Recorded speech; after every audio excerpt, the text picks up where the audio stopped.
구간조나 앵무새들이 그런 새들입니다. 이런 새들은 구강 구조가 사람과 비슷하고 또 혀가 매우 부드럽기 때문에 사람의 말을 잘 따라하고 또 흉내낼 수 있다고 합니다.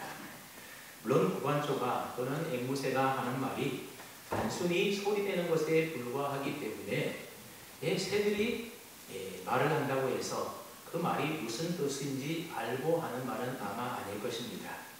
그저 주인이나 조련사들이 하는 말을 따라하고 흉내내는 것에 불과한 것입니다. 그러다 보니 새가 아무리 사람의 말을 잘한다 하더라도 사람과 소통을 하거나 또 사람과 대화를 할 수 있는 것은 아닌 것입니다.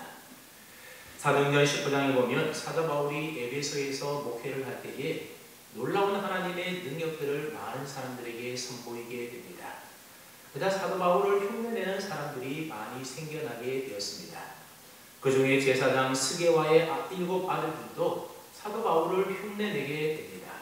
그래서 이들이 악기 들린 사람에게 바울이 전하는 예수를 의지하여 명하노니 악기야 떠나가라, 이런 식으로 사도 바울을 흉내내서 말을 했습니다.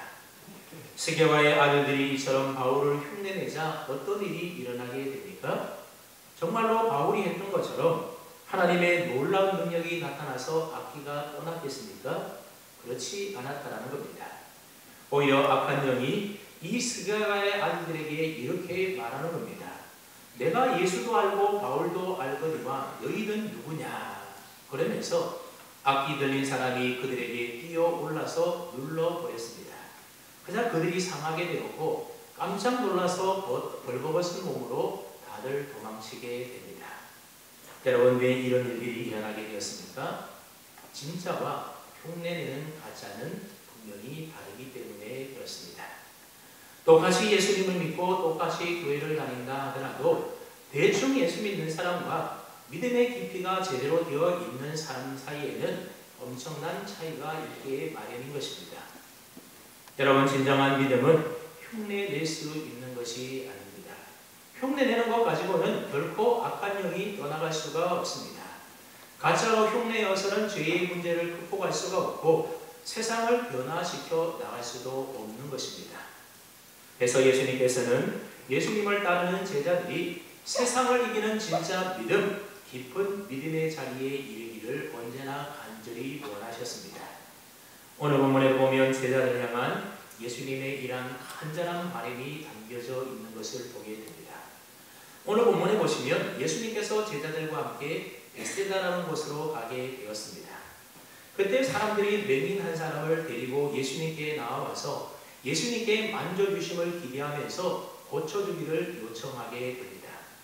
예수님은 이 맹인의 손을 잡고 마을 밖으로 나아가서 이 맹인의 눈에 침을 뱉으시고 안수하여 주셨습니다. 그리고 이 맹인을 향하여 무엇이 보이느냐, 그렇게 예수님이 물으셨습니다. 그러나 맹인은 사람들이 보입니다, 나무 같은 것들이 걸어가는 것이 보입니다, 그렇게 말을 했습니다. 보이기는 보이는데 사람 같은 것이 보이는데 이게 사람인지 아니면 나무인지 아직 확실하게 보지 못했다는 겁니다. 그래서 예수님께서는 이 맹인의 눈을 다시 안수하여 주시게 되고 그제서야 이 사람이 확실히 밝히 볼 수 있게 되었다는 그러한 내용의 말씀입니다. 여러분, 오늘 말씀은 예수님의 이러한 모습은 참 생소해 보이는 모습입니다. 왜냐하면 예수님께서 이런 방법으로 병자를 고치신 적이 단 한 번도 없기 때문입니다. 여러분, 예수님은 언제나 병자들을 고치실 때에 명령하심으로 병을 고치거나 또는 손을 대어 안수하실 때도 2번에 거쳐서 고치신 적이 단 한 번도 없으시고 언제나 단번에 단숨에 예수님은 병자들을 고쳐주셨습니다. 근데 오늘 본문에서는 예수님께서 이 맹인에게 한 번이 아닌 2번에 거쳐서 안수하심으로 이 맹인의 눈을 뜨게 하셨다는 겁니다. 이렇게 병을 고친 것은 오늘 본문이 처음이자 마지막인 겁니다. 그렇다면 여러분, 왜 예수님께서는 이 병자의 눈을 단번에 그냥 고치시지 왜 2번에 거쳐서 안수하심으로 이 맹인의 눈을 뜨게 하신 것일까요? 갑자기 예수님의 능력이 부족해서 그렇습니까? 그게 아니라는 겁니다. 예수님께서 2번이나 안수하셔서 이 맹인을 고치시는 이 기적을 통하여서 제자들과 그리고 오늘 저와 여러분들에게 무엇인가 매우 중요한 메시지를 우리에게 전해주고 있다는 겁니다.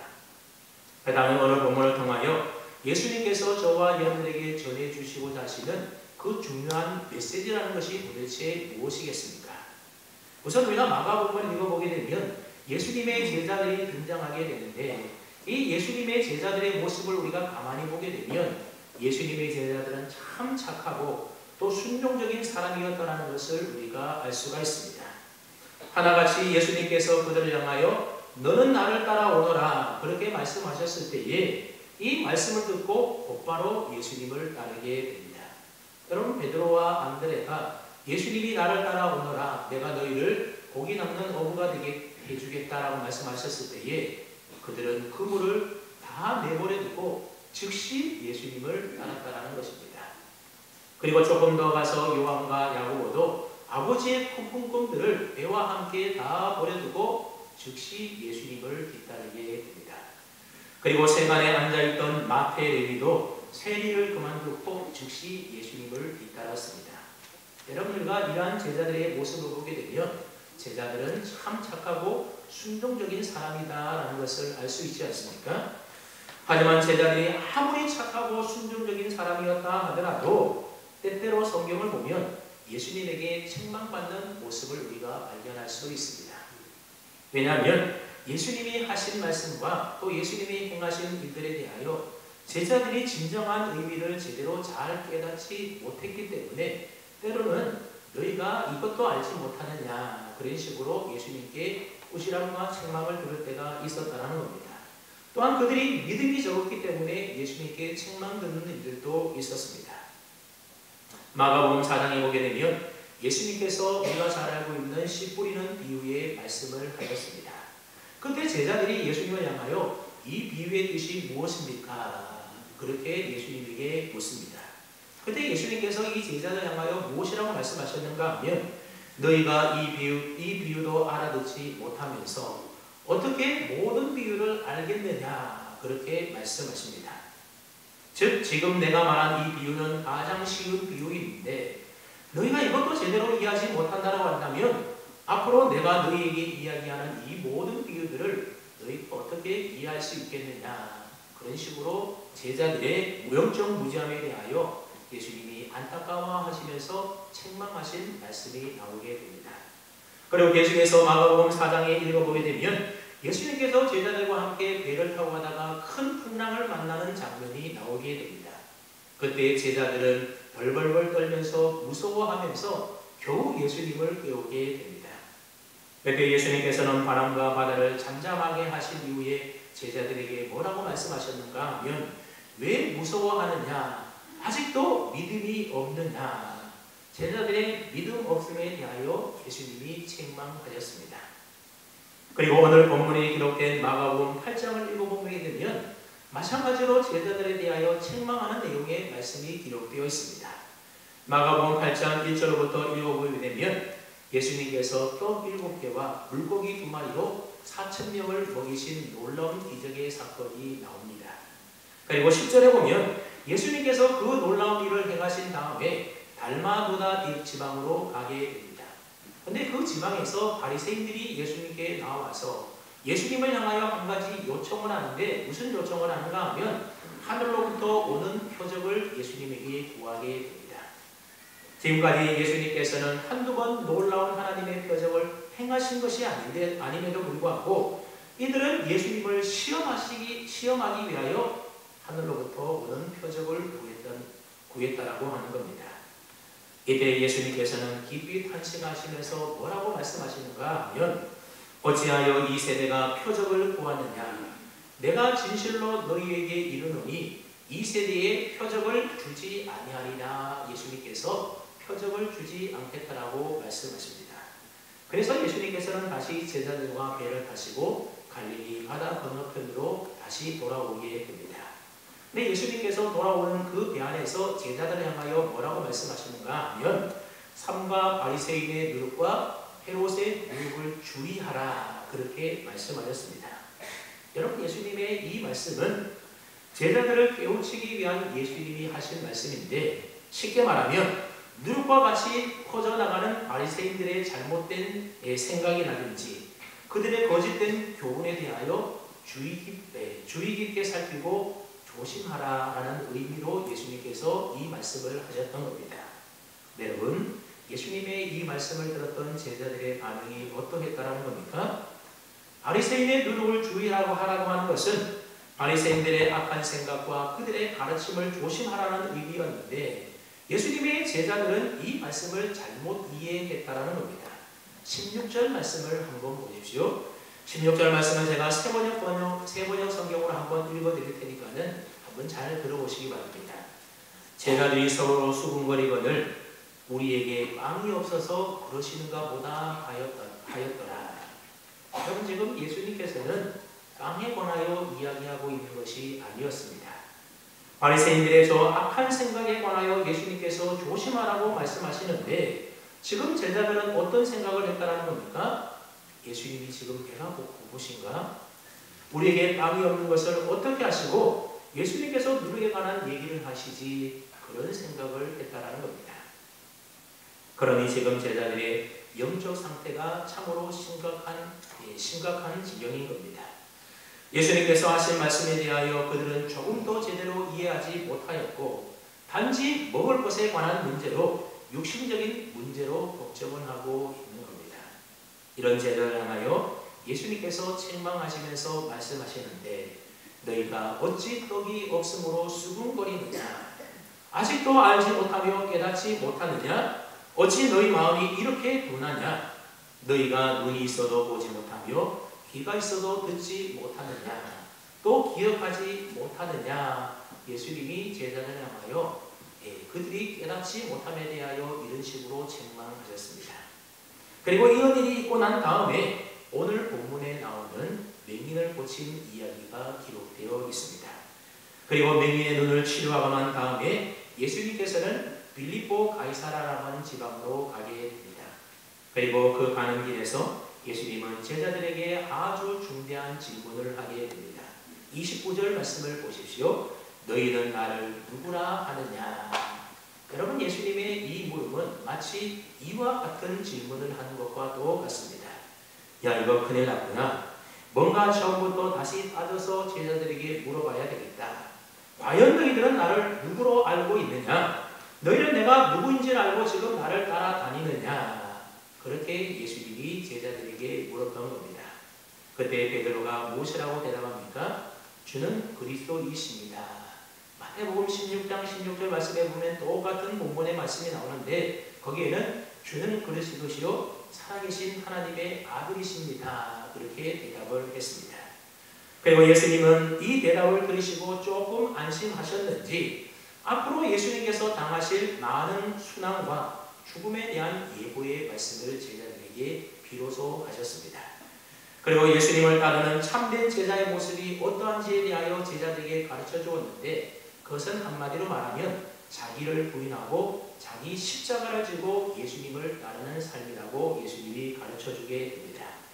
여러분, 이렇게 볼 때에 오늘 본문 말씀을 중심으로 해서 오늘 본문 말씀 앞에는 어떤 내용이 기록되어 있는가 하면, 예수님의 말씀에 대하여 깨닫지 못하고 알지 못하여 책망받는 제자들의 모습이 기록되어 있고, 오늘 본문 말씀 그 다음에 보게 되면 제자들이 예수님이 누구인지에 대하여 비로소 제대로 된 신앙 고백을 하게 되고, 그래서 예수님께서 순환당하실 것과 죽을 것과 그리고 참된 제자의 모습이 이러해야 된다라고 그렇게 가르쳐 주었던 겁니다.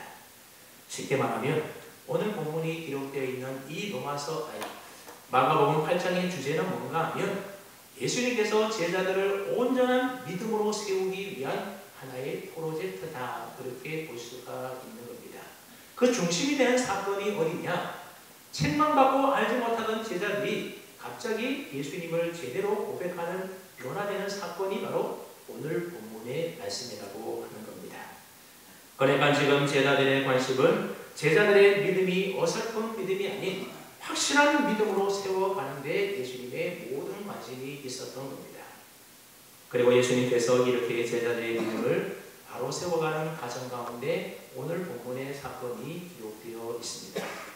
그러므로 오늘 본문에서 예수님이 이 맹인의 눈을 2번씩이나 안수하여 고친 이 사건은 지금 제자들의 현 상태의 믿음이 어떠한지에 대하여 예수님이 폭로해주고 있는 말씀이다.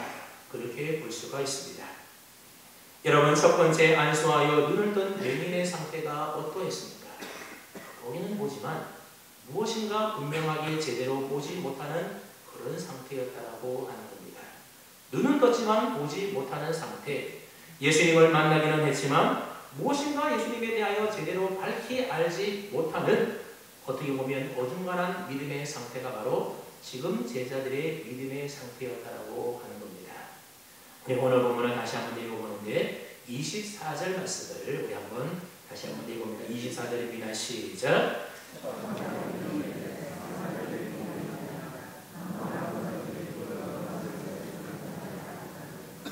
예수님이 첫 번째 안수했을 때에 이 맹인이 보기는 보았지만 그러나 이게 나무인지 아니면 사람인지 제대로 구분을 했다라는 겁니까? 못했다라는 겁니까? 제대로 구분하지 못했다라는 겁니다. 그러니까 첫 번째 안수하시고 눈을 아주 조금 떠서 아직 사물은 제대로 밝히 보지 못하는 이 맹인들의 모습이라고 하는 것은 곧 제자들의 믿음의 상태와도 너무나도 닮아 있었다라는 겁니다. 제자들은 나를 따르라고 하시는 예수님의 말씀에 대하여 자신의 모든 것들을 다 내버려두고 즉시 예수님을 따랐습니다. 또한 지금까지 예수님을 따라다니면서 예수님이 행하셨던 놀라운 기적들을 수도 없이 보고 경험했습니다. 그래서 병든 자를 고치시고 귀신을 내어 쫓으시고 풍랑 몰아치는 바다 위를 걸어오시고 그리고 폭풍을 잔잔하게 하시고 오병이어로 5,000명을 먹이는 놀라운 기적들을 제자들이 다 경험했습니다. 그럼에도 불구하고 제자들은 여전히 떡이 없는 그 현실의 문제에 부딪히게 되자 금세 그들의 믿음이 흔들리게 되더라는 겁니다. 그들은 예수님이 누구이며 어떤 분인지에 대하여 금세 다 잊어버리고 단지 떡이 없다라고 하는 그 사실 앞에서 걱정하며 서로 수근수근거리고 있었던 것입니다. 그러니까 기적의 현장에 있었던 제자들의 모습과 그리고 어려움 현장에 있는 제자들의 모습 사이에는 큰 괴리감이 있었다는 겁니다. 여러분, 기적의 현장에 있을 때는 믿음이 참 좋은 사람처럼 보입니다. 그러나 막상 문제가 생겨버리니 그 모든 믿음을 다 잃어버리고 금세 걱정하는 사람으로 바뀌어버렸습니다. 많은 능력을 경험했다면, 그래서 예수님이 하나님의 아들 그리스도라고 하는 확실한 믿음이 있다고 한다면 상황이 어떻게 변하든지 어떠한 인생의 어려운 문제를 만난다 하더라도 절대로 흔들리지 말아야 되는데 그렇지 못했다는 것입니다.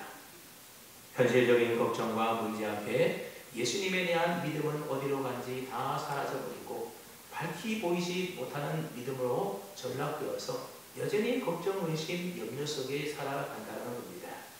이런 제자들의 모습은 바로 처음 안수하여 무엇인가를 정확하게 분별하지 못하는 맹인의 모습과 같은 믿음의 상태였다라고 하는 겁니다. 네, 여러분, 냉정하게 따져보면 이 문제는 제자들만의 문제가 아닌 것입니다. 오늘 저와 여러분들의 모습도 마찬가지일 수가 있습니다. 교회 안에서 이렇게 예배를 드리고 온몸으로 찬양을 드리고 또 열심히 기도 생활하고 삶 공부할 때는 세상을 다 이길 것 같은 믿음이 있는 것 같습니다. 근데 막상 세상으로 돌아가서 인생의 현실적인 문제와 어려운 일들을 만나게 되면 그때의 그 믿음은 어디로 간지 다 사라져버리고 마치 믿음이 없는 불신자들과 똑같이 살아가는 것이 우리의 삶의 모습일 때가 얼마나 많이 있습니까?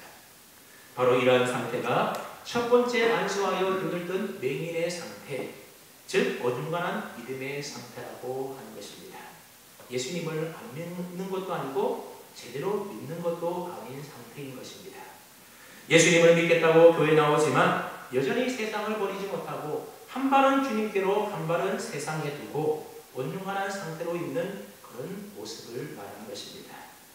여러분 혹시 무를 잘라 보신 적이 있습니까?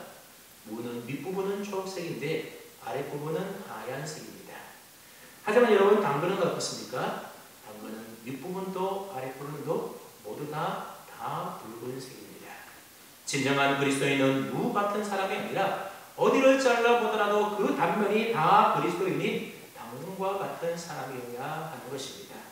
가정생활에서도 직장생활에서도 그리고 학교생활에서도 사회생활에서도 언제나 교회생활과 똑같은 사람, 그 사람이 진정한 그리스도인인 것입니다. 그런데 어느 한 곳에 가도 다른 색깔의 모습으로 우리가 살아간다라고 한다면 그 사람은 온전한 그리스도인이다, 그렇게 말할 수 없을 겁니다. 사도 바울은 고린도 교회 성도들에게 편지를 쓰면서 이러한 어중간한 믿음의 상태를 가리켜서 뭐라고 표현했는가 하면 육신에 속한 그리스도인이다, 그런 표현을 하고 있습니다. 사도 바울이 볼 때의 고린도 교회 성도들은 분명히 예수님을 믿고 구원받은 사람 같아 보이는데 그들의 삶의 모습이나 살아가는 삶의 방식을 가만히 보게 되면 예수 믿지 않는 불신자들과 별로 다를 바가 없었다는 겁니다. 여전히 육체에서요 옛사람의 지배를 받는 육신의 삶을 살아가고 있었기 때문에 그리스도인이기는 하지만 육신에 속한 사람이다, 그런 표현의 말을 하고 있는 것입니다. 여러분, 고린도 교회가 사실 그러지 않습니까? 그들은 불신자처럼 파벌을 지어서 교회 안에 서로 다투고 싸움을 했습니다. 불신자처럼 못된 습관, 음란한 생각, 타락한 습관을 버리지 못하고 그대로 계속해서 간직하고 있었습니다. 주님의 사랑으로 섬겨주고 이해하고 덮어주지는 못할 망정 성도들끼리 서로 시기하고 미워하고 질투하고 그래서 고소하고 고발하기까지 했습니다. 바로 이런 모습이 육신에 속한 그리스도인의 모습이라는 겁니다. 예수님을 믿고 구원을 받은 것처럼 보이지만 여전히 내가 내 삶의 주인이 되어서 내 육체가 원하는 대로 살아가면서 세속적인 것을 버리지 못하는 사람, 그 사람이 바로 육신에 속한 그리스도인인 것입니다. 이런 사람은 믿음의 모양은 있지만 믿음의 능력과 생명은 상실해 버린 사람인 것입니다. 여러분, 기도 안 하는 것이 아닙니다. 믿음의 모양이 있습니다. 예배도 드리고 목장 모임에도 가고 기도 생활도 하고 있습니다. 찬송도 하고 말씀 묵상도 하며 주기도문도 외우고 사도신경도 그대로 다 믿고 외우고 고백을 합니다. 그런데 이상하게도 아무리 찬양을 드려도 마음속 깊은 곳으로부터 기쁨이 샘솟지가 않는 겁니다. 기도를 많이 하는데 기도에 열매가 없고 기도 응답이 없습니다. 예배는 드리지만 감격이 없고 하나님의 임재하심을 경험하지 못합니다. 이런 어중간한 믿음의 상태로 있게 되면 늘 자신의 문제만 매달리게 된다는 것입니다.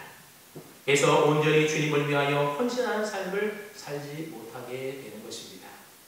예수님은 지금 반쯤 눈을 뜬 이 맹인의 모습을 통하여 이처럼 제자들의 어중간한 믿음의 상태에 대하여 폭로하고 있는 것이 바로 오늘 본문의 말씀인 겁니다.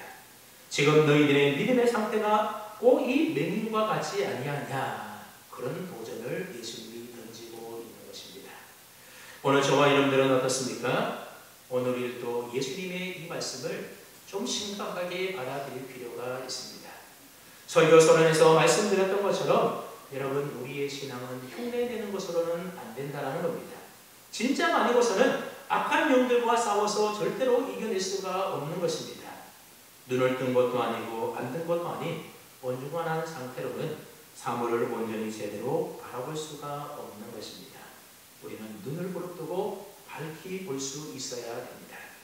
내 인생에 가장 시급한 문제가 무엇이고 그 해답은 무엇이며 무엇을 위하여 내가 지금 교회 다니고 예수님을 믿고 있는지, 신앙생활을 지금 내가 제대로 잘하고 있는지, 지금 내 인생을 향한 하나님의 계획과 뜻은 무엇인지 분명한 주님의 뜻을 밝히 볼 수 있는 믿음의 눈을 우리가 떠야 하는 것입니다.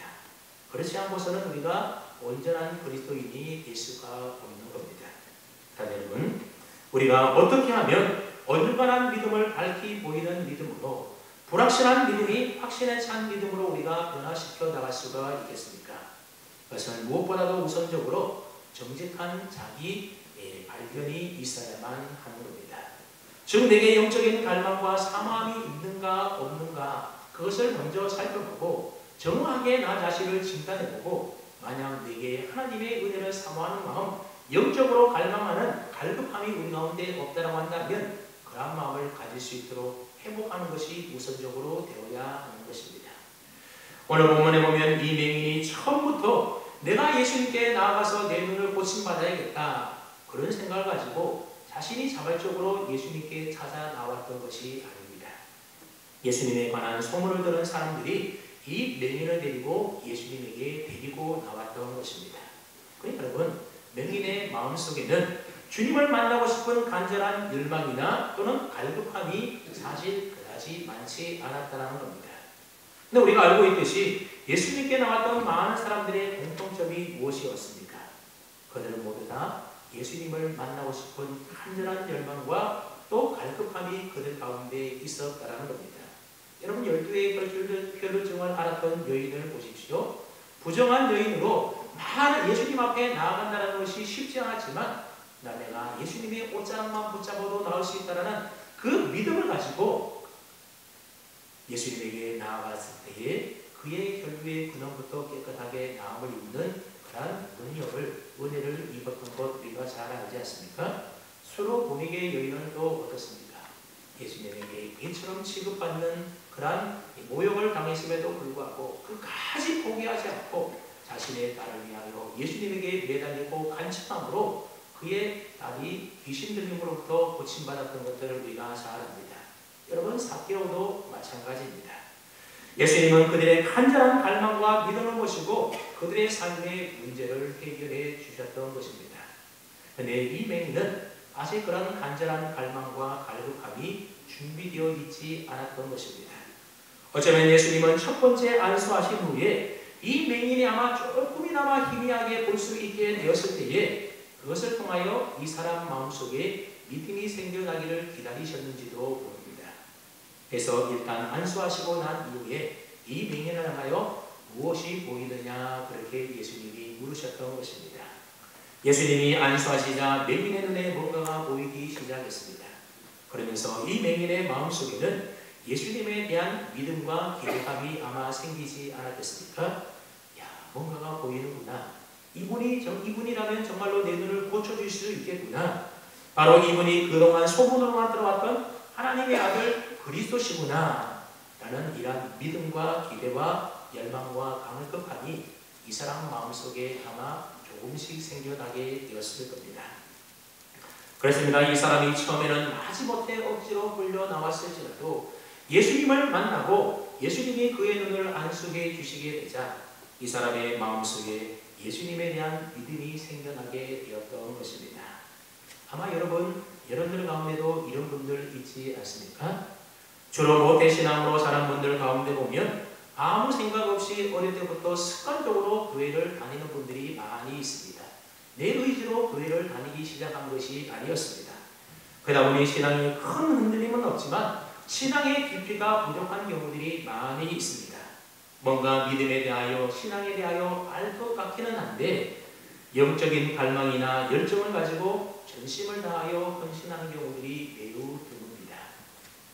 아직 확실한 나의 신앙으로 받아들이지 않아서 어중간한 믿음의 상태로 있는 경우들이 많다는 겁니다. 또 어떤 경우에는 처음 교회 나와서 믿음 생활을 시작하면서 조금씩 성경에 대하여 알아가고 조금씩 신앙생활을 맛보며 살아가게 됩니다. 그리고는 아직 믿음이 확실치 않아서 이렇게 말을 합니다. 조금은 알 것 같은데 아직은 확실히 모르겠어요. 그래서 교회 나오고 예배 다니고 뭐 하지만 아직까지 분명한 확신과 믿음이 부족한 모습을 많이 발견하게 됩니다.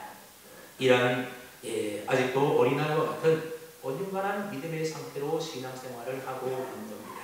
네, 여러분, 바로 그때가 중요하다는 겁니다. 그냥 계속해서 어중간한 믿음의 상태로 머물러 있어서는 안 된다는 겁니다. 예수님에 대하여 진리의 말씀에 대하여 더 알고 싶어하는 영적인 갈망을 가져야만 그 사람의 온전한 믿음으로 성숙한 신앙으로 나아갈 수가 있습니다. 하나님의 은혜를 날마다 경험하고 체험하고 싶은 영적인 갈급함이 그래서 필요합니다. 오늘 본문에서 예수님께서 이 맹인에게 처음 안수하셨을 때에 모든 사물이 곧장 다 잘 보인 것이 아니라는 것입니다. 뭔가 보이는 것 같은데 잘 보이지 않는 것 같고 뭔가 알 것 같은데 잘 알지 못했다는 겁니다.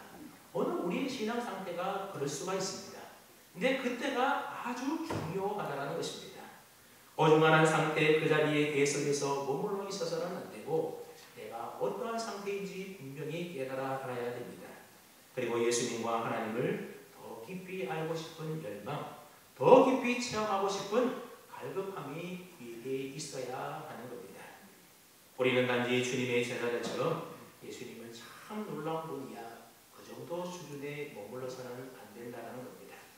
예수님이 참 놀라운 분이고 참 좋으신 분이라고 하는 것은 예수 믿지 않는 불신앙의 사람들도 다 할 수 있는 말인 것입니다. 우리는 예수님을 그저 좋은 분, 놀라운 분 정도가 아니라 내 인생의 구원자로, 내 삶의 주인으로, 내 인생의 해답과 내 삶의 목적으로 우리는 분명히 만나고 믿으며 고백해야 됩니다. 그러기 위해서는 예수님을 어중간한 상태로 믿어서는 안 되는 것입니다. 더 깊은 믿음의 자리로 들어가기 위하여 영적인 갈망과 갈급함이 우리 가운데 있어야 하는 겁니다. 지금까지 다른 사람의 손에 이끌려서 억지로 교회 나오고 마지못해서 신앙생활을 했지만 이제부터는 확신에 찬 깊은 믿음의 자리로 들어가기 위해서 다시 한번 안수해 주시는 주님의 은혜의 손길을 기대합니다라고 하는 그런 간절한 영적 갈급함이 우리 모두에게 꼭 필요한 것입니다. 또한 두 번째로 우리는 두 번씩이나 안수하여 이 맹인을 치료하신 예수님의 의도를 알 필요가 있습니다. 여러분, 예수님은 그리스도이시지 않습니까? 우리가 어떠한 문제를 가지고 나간다 하더라도 예수님은 우리의 기도를 분명히 다 들으시고 응답해 주시는 분이십니다. 물론 그 응답이 내 생각과 다르게 응답될 경우들도 있습니다. 하지만 분명한 것은 예수님은 우리의 기도를 다 들으시고 우리의 기도에 응답해 주신다는 겁니다. 그리고 우리의 질병도 치유해 주시는 분입니다. 그리고 우리의 인생의 어려운 상황도 다 아시고 우리의 인생의 어려운 상황도 다 변하게 해 주실 수 있는 분이 바로 우리 주님이십니다. 여러분, 이런 놀라운 일들이 우리의 삶에 매일매일 일어난다고 한다면 얼마나 좋겠습니까? 그러나 알다시피 이런 일들이 우리의 삶에 매일매일 일어나는 것은 결코 아닌 것입니다. 기도했는데도 낫지 않을 수가 있고 문제가 해결되지 않을 때도 많이 있는 겁니다. 오랫동안 기도해도 응답이 없고 문제가 해결되지 않으면 계속 믿음을 포기하는 그런 유혹도 우리에게 생기게 되는 겁니다. 그러나 정말로 우리가 예수님을 그리스도로 나의 구주로 믿고 고백한다라고 한다면 우리는 주님 앞에 더 믿음을 가지고 굳게 엎드려야 하는 겁니다. 그리고 다시 한번 안수해 주시는 예수님을 기다려야 됩니다. 왜냐하면 예수님의 능력이 부족해서 곧바로 해결해 주시지 못하는 것이 결코 아니기 때문에 그렇습니다. 한 번 기도로 문제가 해결되지 않는 것은 하나님이 우리의 기도를 듣지 않아서가 아니라는 겁니다. 우리를 향한 하나님의 생각과 계획이 우리의 계획과 달라서 있고 또 하나님의 계획하신 선하신 의도가 있기 때문임을 우리는 분명히 알아야 하는 겁니다.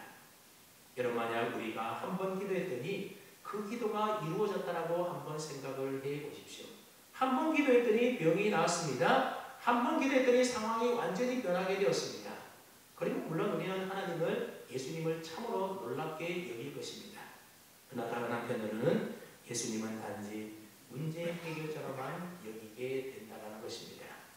그렇게 되면 문제가 있을 때는 예수님을 찾아 나서게 되지만 문제가 없을 때는 예수님을 찾지 않게 됩니다. 마치 사람들이 무당이나 점쟁이를 찾듯이 예수님을 찾게 되는 겁니다. 여러분, 사람들이 무당을 찾고 점쟁이를 찾는 것은 언제입니까? 무엇인가 삶에 문제가 있고 어려움이 있을 때 사람들은 점쟁이를 찾고 무당을 찾는 것 아니겠습니까? 매일매일 가서 무당과 교제하고 점쟁이와 대화를 나누기 위해서 찾아가는 그런 사람은 없는 것입니다. 그러니까 우리가 예수님을 믿는 것은 그런 것들과는 완전히 다른 차원의 문제라는 겁니다. 우리의 믿음이라고 하는 것은 단순히 문제를 해결하는 것이 아니라 주님과의 친밀한 관계성을 의미하는 것이 바로 우리의 믿음입니다. 예수님을 나의 구원자라고, 지금 내 안에 나와 함께 계신 분이라고, 그래서 우리는 고백을 하는 것입니다. 예수님은 우리의 삶의 문제를 해결해 주실 뿐만 아니라 나의 구세주요, 내 인생의 주인이시요, 내 삶의 친구요, 나의 보혜사가 되시는 분이십니다. 그래서 나와 늘 교제하면서 함께 하나님의 일을 하는 주님의 동역자가 되기를 오늘도 주님은 나에게 원하고 계시는 겁니다. 그러므로 더 중요한 것은 문제 해결자가 아닌 예수님과의 인격적인 깊은 교제와 만남이 바로 바로 저와 여러분들에게 있어야 한다는 것입니다. 그래야만 어중간한 믿음에서 밝히 보는 믿음으로 우리의 믿음과 신앙이 성장하고 자랄 수가 있게 되는 겁니다. 자녀 여러분, 누가 참 제자이고 누가 진정한 믿음의 사람입니까? 반쯤 눈을 뜬 사람이 되어서는 결코 참 제자가 될 수가 없고 진정한 믿음의 사람이 될 수가 없습니다. 사람인지 나무인지 구별이 안 되어서는 하나님의 뜻도 분별할 수 없고 이룰 수도 없게 되는 겁니다. 혹시 우리 가운데 아직도 나의 믿음이 이처럼 어중간한 반쯤 정도만 눈을 뜨고 있는 맹인과 같지는 않습니까? 뭔가 보이기는 하지만 아직도 모르거나 확신이 없는 가운데 믿음 생활하고 계시는 분 있지 않습니까? 그렇다면 더 깊은 믿음의 자리로 나아가고자 하는 영적인 갈망과 갈급함을 꼭 회복할 수 있기를 바랍니다. 하나님은 은혜를 사모하는 자에게 은혜를 베풀어 주시는 분이십니다. 다시 한번 주님의 안수하심과 하나님의 인자하심을 간절히 사모하여 보십시오. 그렇게 함으로 예수님과의 인격적인 만남을 통하여 밝히 보는 믿음의 자리로 깊은 믿음의 자리로 다 나아갈 수 있기를 바랍니다. 그래서 예수님이 진정 나에게 누구이신지 어떤 분인지에 대하여 분명히 깨달아 알아서 주님을 내 인생의 주인으로 내 삶의 목적으로 삼고 살아가면서 나를 부인하고 주님의 십자가 내게 주어진 우리의 십자가 붙들고 끝까지 주님을 따르는 그런 주님의 제자들로 우리가 자라나야 하겠습니다. 그렇게 함으로 저와 여러분 모두가 어중간하고 불확실한 믿음이 아니라 확실히 밝게 보이는 온전한 믿음 속에서 날마다 살아가는 주님의 참된 제자들이 다 되어질 수 있기를 주님의 이름으로 축원합니다. 아멘.